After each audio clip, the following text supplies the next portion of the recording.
Hello hi welcome back to వేటు media. ఈ రోజు మనం వార్తలు చూసుకున్నట్టయితే రాష్ట్రంలో రెండు జాతీయ పార్టీల మిలాఖత్, మాజీ మంత్రి నిరంజన్ రెడ్డి విమర్శ. ప్రధాని మోడీని టార్గెట్ చేసిన రాష్ట్ర సీఎం రేవంత్ రెడ్డిని విమర్శలు చేస్తే లోకల్ బీజేపీ నేతలు ఎందుకు మౌనంగా ఉంటున్నారని మాజీ మంత్రి నిరంజన్ రెడ్డి ప్రశ్నించారు. మెదక్ కలెక్టరేట్ రైతు మహాధరణ వద్ద ఆయన మాట్లాడుతూ ఇలాంటి వ్యాఖ్యలు చేశారు. అలాగే జిల్లా అధ్యక్షురాలు పద్మా దేవేందర్ రెడ్డి అధ్యక్షతన ఈ సభ జరిగింది.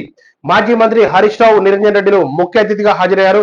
ఈ సందర్భంగా మాజీ మంత్రి నిరంజన్ రెడ్డి మాట్లాడుతూ రాష్ట్రంలో జరుగుతున్న పరిమాణాలను బట్టి అర్థం చేసుకోవచ్చు, రెండు పార్టీలు ఏకమై తెలంగాణను దుర్భరపరిచేందుకే ఇలాంటి చేష్టలు చేస్తున్నారని, అలాగే వారికి ఒకటే పని, కేంద్రంలో ఉన్న అధికారులైనా రాష్ట్రంలో ఉన్న అధికారులైనా బీఆర్ఎస్ ను, కేసీఆర్ ను, కేటీఆర్ ను తిట్టడమే పని పెట్టుకున్నారని, ఆ పని బదులు ఆ టైం వేస్ట్ పనులు చేసే బదులు తెలంగాణ అభివృద్ధి గురించి ఆలోచించాలంటూ నిరంజన్ రెడ్డి వ్యాఖ్యలు చేశారు.